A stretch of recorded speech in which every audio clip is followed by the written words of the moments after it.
Perfect. Okay, great. Good morning, Michael, Deb, and others. How are you all doing? We're great. Glad to have you here. Okay, thank you. So we can go to the next slide.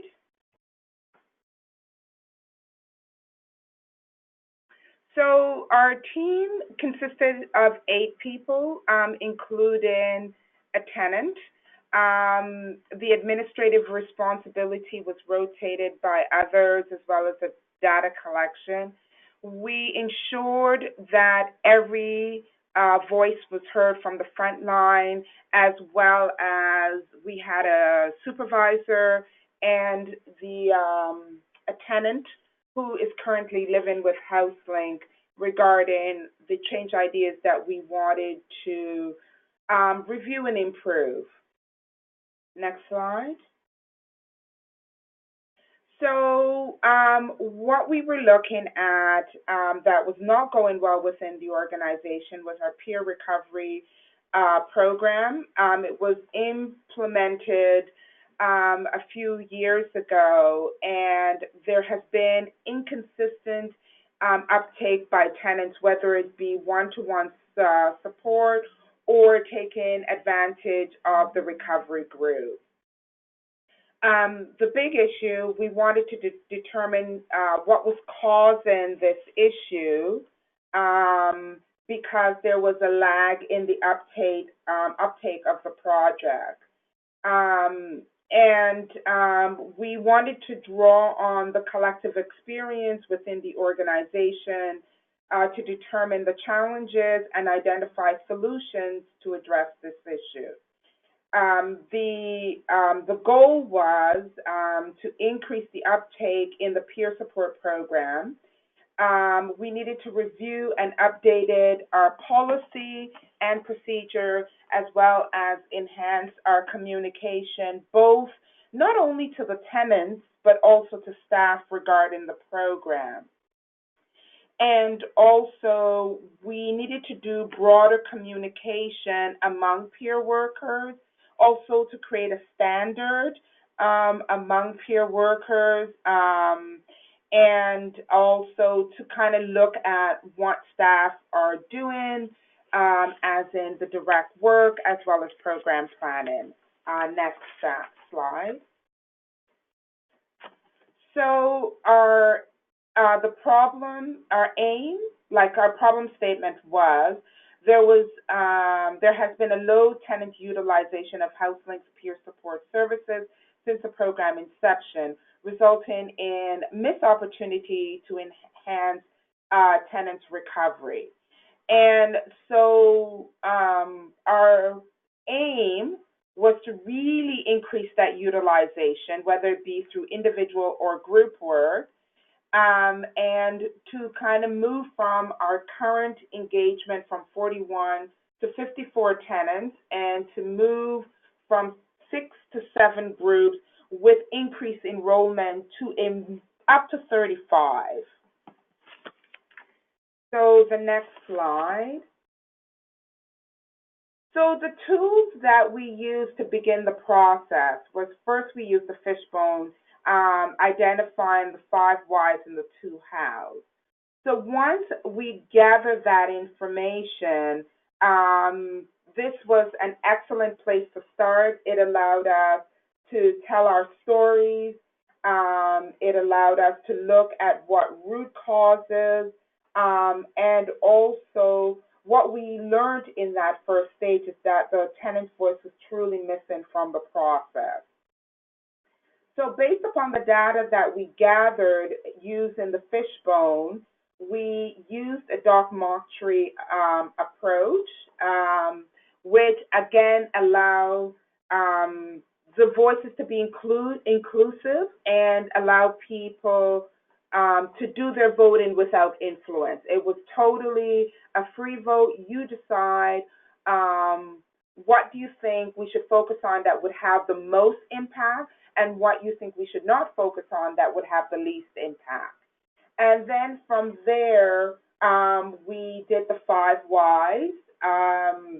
We also included a driver diagram.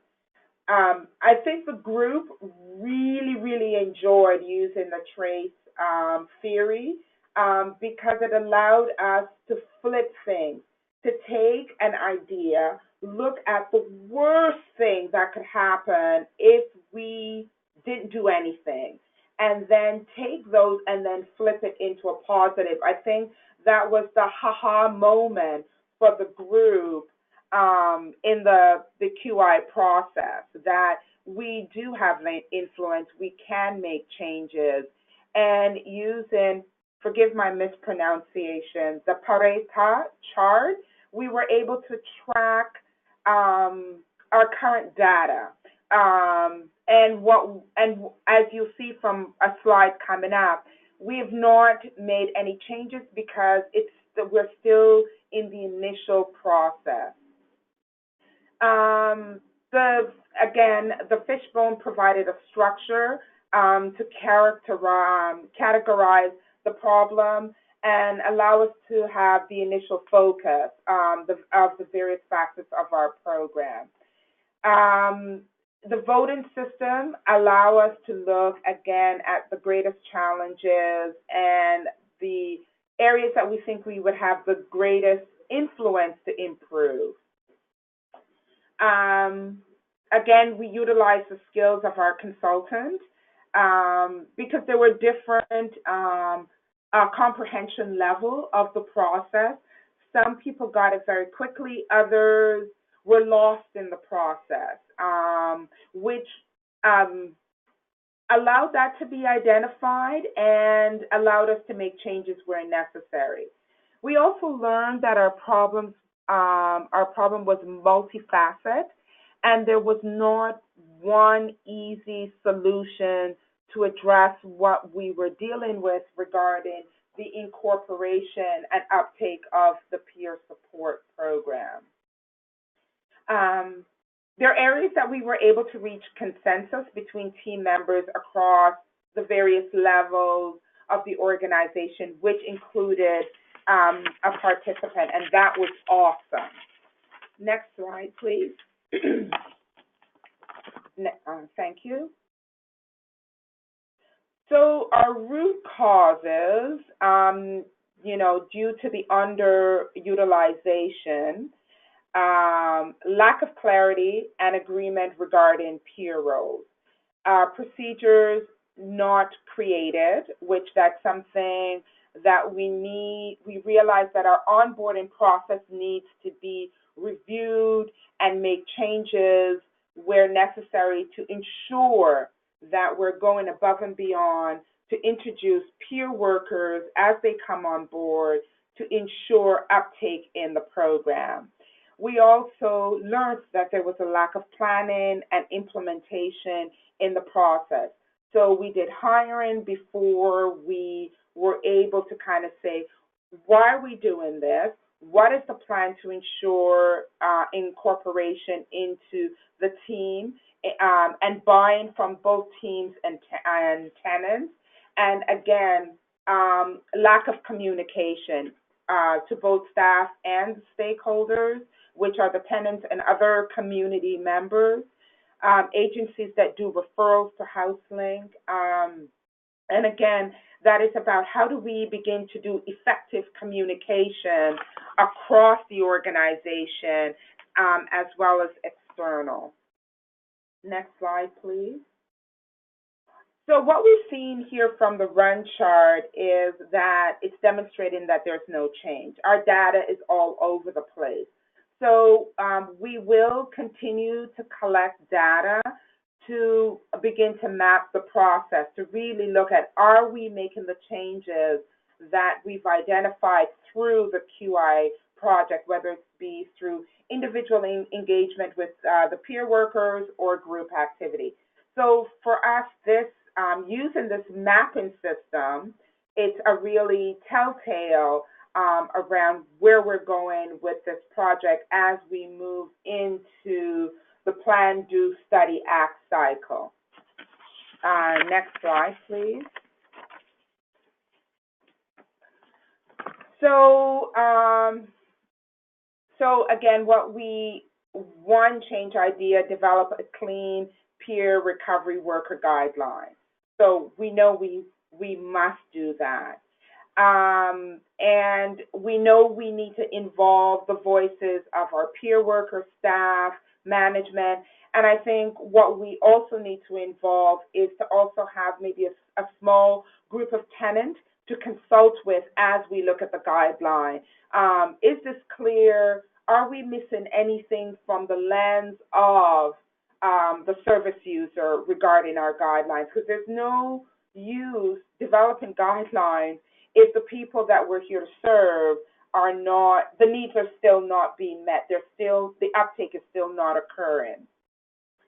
Again, that will give us a foundation and a clear path regarding onboarding, tenant outreach, referral, and the scope of the work and supervision that we're doing. And we're hoping that this will improve an increased number of tenant engagement, as well as create a feedback system for both recovery worker, staff management, as well as the tenants regarding staff role and procedures. The audience, we want to bring it to team meetings, individual supervision, our all-staff meeting, as well as our individual meetings in buildings, as tenants move in, as tenants transfer within the organization. So again, there is some of the risky, the clear measures, indicators will need to be identified in order to ensure success, and also in order to ensure that we have clear guidelines around what is our, for the peer recovery worker, as well as what is the program. Next slide, please. So, we need to discuss the impact on our tenants and also get their experience. We need to look at ways that we're utilizing this process efficiently, productively, and ensuring its effectiveness. I don't know if although this is something economic analysis and cost effectiveness needs to be incorporated. However, I think at the end of the day, the tenant's voice is the critical element of the process.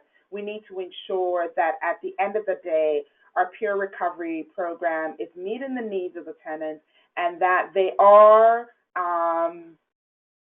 taking advantage of the resources, whether it's through individual connection or whether it's through group activity. One of the things also we need to look at is to make sure that there is a clear job description, and we want to incorporate a community of practice, whether that be utilizing an outside facilitator to meet with the peer workers to talk about, some of the barriers that they're experiencing as they do their work within the organization, as well as celebrate the success of, what is going well within the program, and also to develop clear supervision guidelines for those who are doing supervision with a peer worker. So there's standards.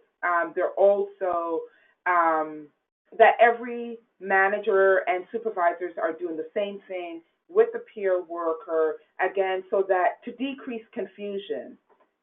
And so we'll hope that that these will have a strong impact on the peer program as we continue working with our tenants and implementing the program. Next slide, please.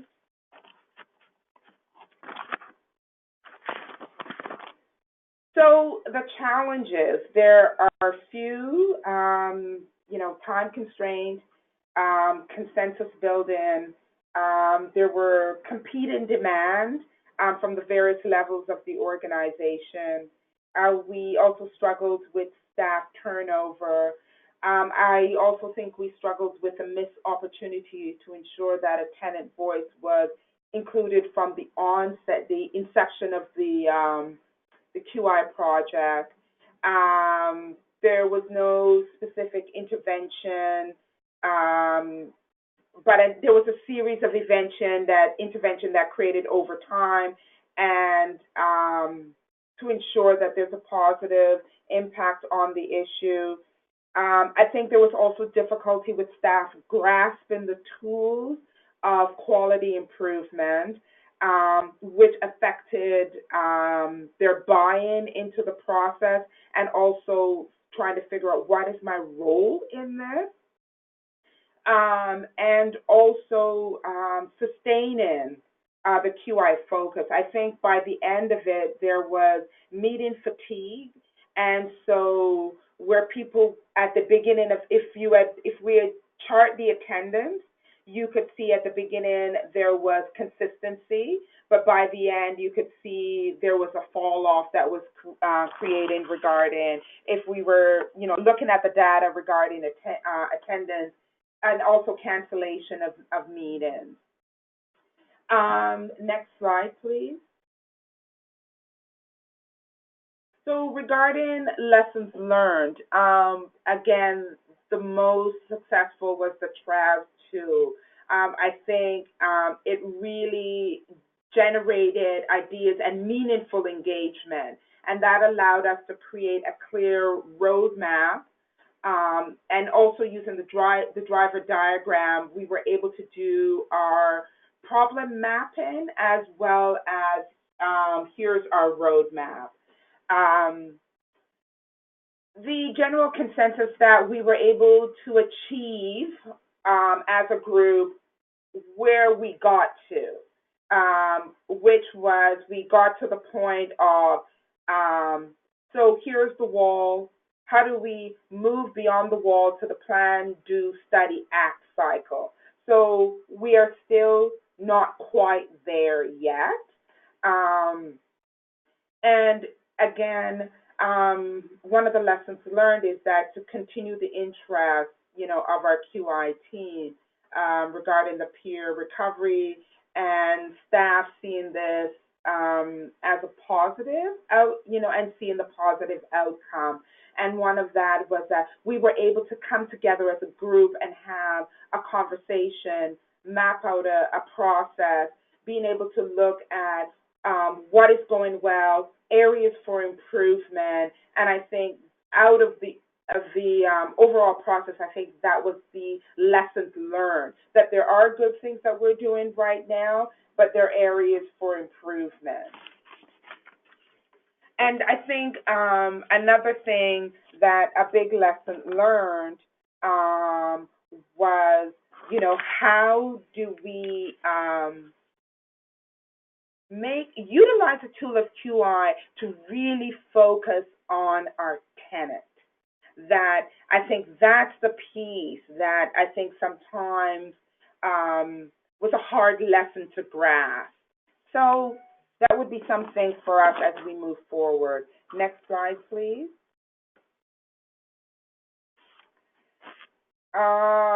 What would we do differently next time? I think less meeting. Maybe start out how we did, maybe weekly, and then taper off to every 2 weeks, then taper off to monthly. I think also another thing was to look at, here's the time frame that we're working with, and then map out where do we want to be along the timeline continuum.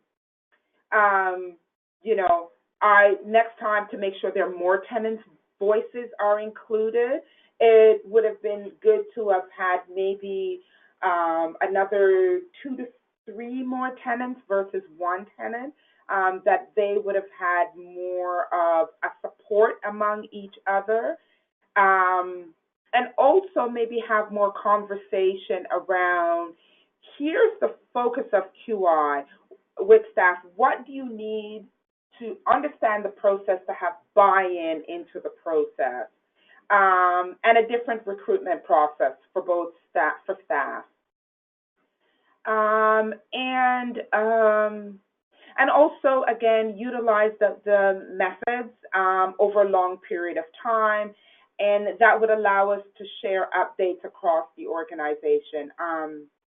It's a wonderful tool, but I think with QI you need a bit more time to kind of process and then collect the data, analyze the data, and look at how the tools will help us facilitate those conversations. So impact beyond the team, again, want to motivate staff across the various divisions to be trained in the method, because I think it's a tool has benefits, and one of the biggest benefits, it says, let's focus on our service delivery for our end users. How are we going to improve our service to meet the needs of our end users? And share the knowledge within the organization. Next slide, please. So our next step, my hope is that we continue to meet to really begin to move the plan, do, act, study cycle regarding the two major issues we've identified, which is the process and communication, because then that will shift our data regarding tenant engagement and uptake of the peer support program. The benefits that I think all departments were included within the support element of HouseLink.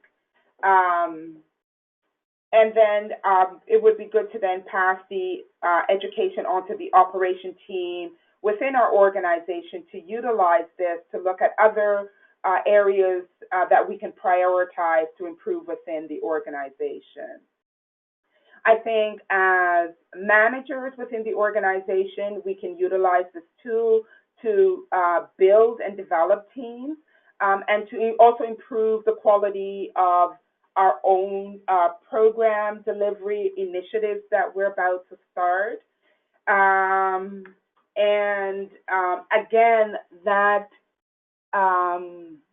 ensure that we're including our tenants' voice in all elements of the organization as we look at changes. And the other thing is we need to look at sharing the information, this team needs to do a presentation at a joint staff meeting to say, and have all the processes present, our fishbone, our dogmocracy, our charts, so that people have the visualization of the work that we've been doing, not only the narrative of what we've been doing. And also, take it to individual team meetings as well as to our tenants. And I think I'm at the end of my presentation. Great, thank you so much for your time. Any questions? Yeah, thank you so much for presenting. And remind folks, too, if you have questions, you can type them into the chat box and we can read them out. A couple of quick observations from your presentation. First of all, really appreciate how you mentioned several times the importance of including the tenant voice, and that being one of the lessons learned was to try and include even more of that voice from the outset. So great learning, and thanks for sharing it. Yeah. Also, what you shared around the TRIZ, developing those change ideas, being kind of fun and creative with that, being a real aha moment for folks. That's great to hear as well. Another thought too, that you mentioned that staff attending the meetings kind of tapered off as things went along, and the first thing that came to my mind was that's almost like a balancing measure, right? If folks are starting to not attend the meeting, maybe that's telling us something that we need to do to re-engage folks. So it was kind of interesting to hear. And a question I had was related to your your run chart, and I can put it back up on the screen, is it's early days. We only have a few data points here, but you see, it looks about May, both on the tenant engagement in peer support and the group activity, you see this spike. Any sort of thoughts about what that might be from? Was there a change idea that happened around then, or anything that you're kind of guessing about? Yes, Mike. So what happened in April at our town hall meeting, the peer workers were introduced to the tenant community. So they did a small presentation about who they are, how to get a hold of them, and where they're located. So that explained that spike in May. Oh, very interesting. Yeah. Yeah. So to me, lesson learned just from that data point spike is that we need to do more of those face-to-face engagement with the tenants, maybe on a quarterly basis, to remind them about the peer program and who those peer workers are. And as new peer workers come on board, continue to do that refresher of the face-to-face with our tenants. That's a great observation, right? It is a change idea that looks like it had some impact. So yeah, great. It's Debbie. Hi, Debbie. Good morning. Thank you for presenting. Very, very interesting. I didn't know if you have connected at all with the Center for Peer Support. We did a training with Teach, which is located in the Halton region. Yes. Yeah, I'm not sure if that's who you're talking about. Yes, they've sort of transformed their name a little bit. I think they're the Center for Innovation for Peer Support now. It's just they've developed and are testing they're one of our network projects, and they're testing a peer support tool, survey ultimately, to get some feedback from clients who have interacted with the peer support worker. So might be something to think about down the road for your work. Okay. Happy to make a connection if you need. Yes. Thank you. You're welcome. Very interesting. Thank you. Thank you so much. And there's a couple of questions on the question board. The first is, do you have any change ideas, or did you try any change ideas that were not necessarily process or procedure related? No. As I stated, other than the presentation which I didn't view that as a change idea. Thank you so much for identifying that for me, Michael. We have not. And so again, this is where things have kind of fizzled out. We're going through staff changes. So we've had, a manager has left the organization for other opportunity for a year. So it's now, how do we re-engage the team and look at where do we go from here? Now we're going to bring a new manager on board. We're going to get new voices. So where do we go from here? Great, thank you. Were there any other questions from folks? All right, I'm seeing none on the board. Thank you so much for joining us and presenting your experience. Fantastic project. Okay. Thank you so much. So with that,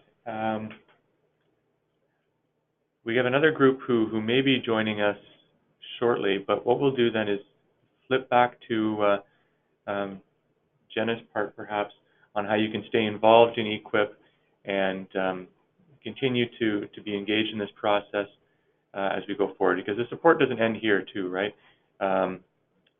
Although the coaching time is coming to an end, there's still our community of practice, which we encourage folks to join and be part of, and ways that you can share your experiences and still be part of that conversation, access tools, and other folks around quality improvement.